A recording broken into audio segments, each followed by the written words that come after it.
जो बनना हो सच्चा जीवन साथी, पति अपनाए एनएसवी। हमारी 2 बेटियां हैं, हम चाहते हैं कि उनका भविष्य सुनहरा हो, इसलिए हमने फैसला लिया है कि आगे बच्चे नहीं होने चाहिए। मैंने जिम्मेदार पति होने का फर्ज निभाया और एनएसबी को अपनाया। 10 मिनट में बिना चीर फाड़ के सरल सा उपाय और आधे घंटे बाद घर। खुराक और दिहाड़ी की भरपाई के लिए 1100 रूपए तुरंत मिल गए थे। न कोई कमजोरी और पत्नी का पूरा प्यार भी। क्यों जी? हटो जी। वही है सच्चा जीवन साथी जो पति अपनाए एनएसवी। राष्ट्रीय स्वास्थ्य मिशन, स्वास्थ्य विभाग हरियाणा द्वारा जनहित में जारी। नमस्कार, ये आकाशवाणी चंडीगढ़ है। अब आप रतिका से प्रादेशिक समाचार सुनिए। पहले इस बुलेटिन के मुख्य समाचार।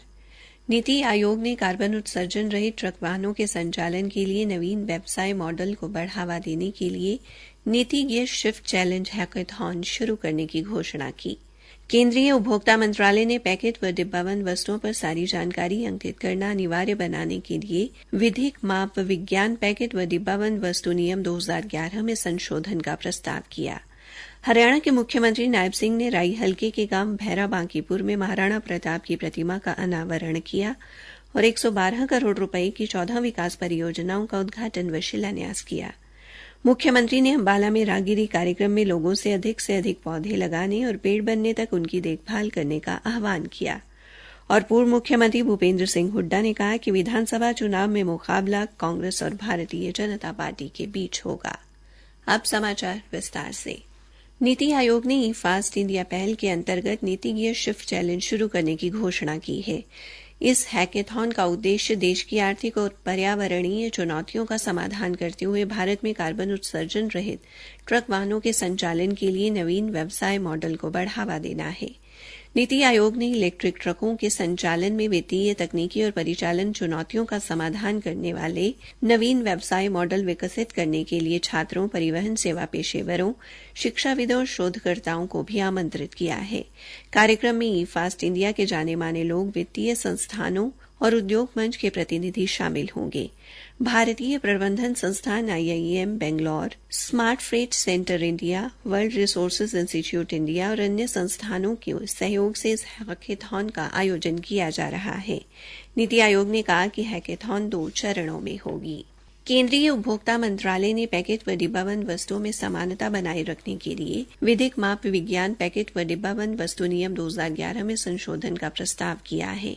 संशोधन में ऑफलाइन और ऑनलाइन दोनों प्लेटफॉर्म पर खुदरा बिक्री के लिए पहले से पैकेट व डिब्बाबंद वस्तुओं की सभी जानकारी अंकित करना अनिवार्य करने का प्रस्ताव है।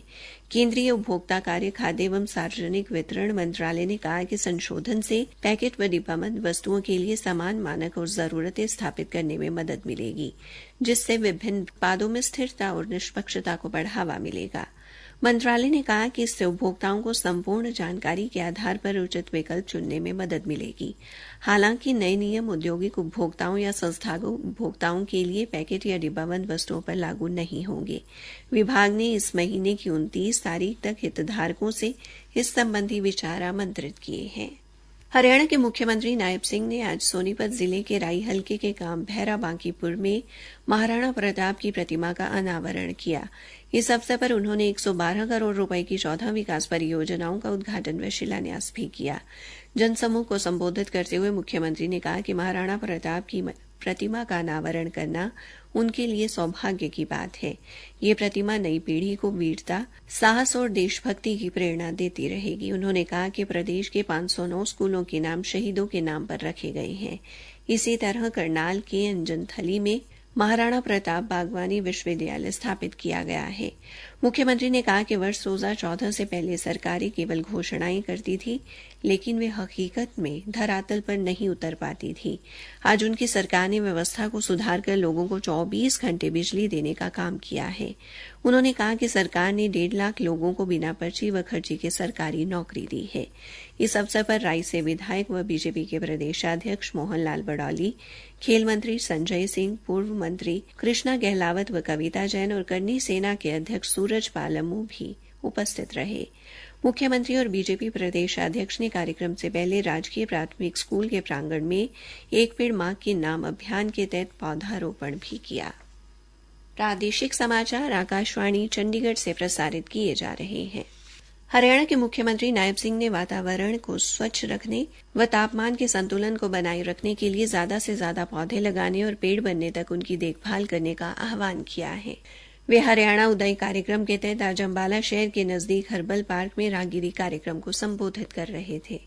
इस मौके पर मुख्यमंत्री ने एक पेड़ मां के नाम अभियान का संदेश भी दिया और उन्होंने स्वयं एक पौधा भी लगाया। इससे पहले उन्होंने स्वयं साइकिल चलाकर लोगों को स्वस्थ रहने का संदेश भी दिया। मुख्यमंत्री ने कहा कि कार्यक्रम के दौरान वन विभाग द्वारा 5000 से अधिक फलदार व छायादार पौधे भी वितरित किए गए। पत्रकारों से बातचीत में मुख्यमंत्री ने कहा कि पिछले 10 वर्षों में प्रदेश में 18 करोड़ पौधे लगाए गए हैं और इस वर्ष अभी तक 1.5 करोड़ से ज्यादा पौधे लगाए जा चुके हैं। कृषि वानिकी के माध्यम से भी किसानों के खेतों में पौधे लगाए गए हैं। राहगिरी कार्यक्रम में 23 प्रकार के खेल व गतिविधियां करवाई गई। मुख्यमंत्री ने वॉलीबॉल खेलकर युवा खिलाड़ियों में जोश भी भरा। इस दौरान मुख्यमंत्री ने खेल जगत में बेहतर उपलब्धि हासिल करने वाले अंतर्राष्ट्रीय जिम्नास्टिक खिलाड़ी योगेश्वर सिंह व अंतर्राष्ट्रीय जूडो खिलाड़ी सुरेंद्र सिंह को स्मृति चिन्ह भेंट कर उनका उत्साह बढ़ाया। महिला बाल विकास राज्य मंत्री असीम गोयल व जिला प्रशासन ने मुख्यमंत्री को स्मृति चिन्ह भेंट कर उनका अभिनंदन किया। इसके साथ ही जिला रेड क्रॉस सोसाइटी की ओर से मुख्यमंत्री नायब सिंह ने दिव्यांगजनों को मोटराइज साइकिल व व्हील चेयर भी वितरित की। हरियाणा के पूर्व मुख्यमंत्री भूपेंद्र सिंह हुड्डा ने कहा कि विधानसभा चुनाव में मुकाबला कांग्रेस और भारतीय जनता पार्टी के बीच होगा। उन्होंने कहा कि लोकसभा चुनाव के परिणाम ने साफ संकेत दे दिया है कि वोट काटने वाली पार्टियों का कोई स्थान नहीं है। आज रोहतक में मीडिया से बातचीत में श्री हुड्डा ने देश भर में हुए विधानसभा उपचुनाव के परिणाम पर प्रसन्नता व्यक्त की। उन्होंने कहा कि हरियाणा में होने वाले आगामी विधानसभा चुनाव में भी यही चुनाव परिणाम देखने को मिलेगा। एक सवाल के जवाब में श्री हुड्डा ने कहा कि कांग्रेस पार्टी 3 सूत्री कार्यक्रम को लेकर प्रदेश की जनता के बीच जाएगी। एक अन्य सवाल के जवाब में उन्होंने कहा कि आम आदमी पार्टी के साथ लोकसभा चुनाव के दौरान राष्ट्रीय स्तर पर गठबंधन था। विधानसभा चुनाव के संदर्भ में अभी कोई चर्चा नहीं हुई है। उन्होंने कहा कि कांग्रेस पार्टी सभी विधानसभा सीटों पर सर्वेक्षण करवाएगी और चुनाव जीतने वाले उम्मीदवार को ही टिकट दी जाएगी। श्री हुड्डा ने इस बात से इनकार किया कि कांग्रेस पार्टी ने लोकसभा चुनाव के दौरान किसी प्रकार का भ्रम फैलाया। उन्होंने आरोप लगाया कि भारतीय जनता पार्टी की सरकार ने जनहित की किसी भी योजना को लागू नहीं किया। उन्होंने पेरिस ओलंपिक में जाने वाले हरियाणा के खिलाड़ियों को शुभकामनाएं भी दी। ओलंपिक जाने वाले भारतीय दल में सबसे ज्यादा 24 खिलाड़ी हरियाणा से हैं। भारतीय दल में कुल 118 खिलाड़ी हैं। हालांकि पिछली बार टोक्यो ओलंपिक में भारतीय दल में हरियाणा के 31 खिलाड़ी थे। बिक्री कर बारे उप कराधान व आबकारी आयुक्त डॉ शफीक मोहम्मद ने बताया कि कराधान विभाग द्वारा हरियाणा मूल्य वर्धित कर और अन्य अधिनियम के अंतर्गत लंबित मामलों के समाधान के लिए 31 जुलाई तक एक विशेष मुहिम चलाई जा रही है, जिसमें गत 30 जून 2017 तक आकलन संबंधी लंबित मामलों का समाधान किया जा रहा है। उन्होंने कहा कि व्यापारी किसी भी कार्य दिवस में सुबह 11 बजे से दोपहर 1 बजे तक संबंधित अधिकारियों व कर्मचारियों से मिल सकते हैं। उन्होंने बताया कि व्यापारियों को वस्तु एवं सेवा कर लागू होने से पहले कोई सुधार या अन्य प्रकार का कोई मामला लंबित है तो वे विभाग में आकर समाधान करवा सकते हैं।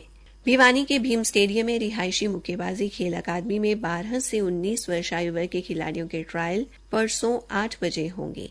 भिवानी के जिला खेल अधिकारी धुरेंद्र सिंह ने बताया कि खेल विभाग के निर्देशानुसार 16 जुलाई को प्रतीक्षा सूची 7 व 10 में से खिलाड़ियों का चयन किया जाएगा। अंत में मुख्य समाचार एक बार फिर। नीति आयोग ने कार्बन उत्सर्जन रहित ट्रक वाहनों के संचालन के लिए नवीन व्यवसाय मॉडल को बढ़ावा देने के लिए नीति गियर शिफ्ट चैलेंज हॉकेथॉन शुरू करने की घोषणा की। हरियाणा के मुख्यमंत्री नायब सिंह ने राई हलके के गांव भैरा बांकीपुर में महाराणा प्रताप की प्रतिमा का अनावरण किया और 112 करोड़ रुपए की 14 विकास परियोजनाओं का उद्घाटन व शिलान्यास किया। इसी के साथ ये समाचार बुलेटिन समाप्त हुआ।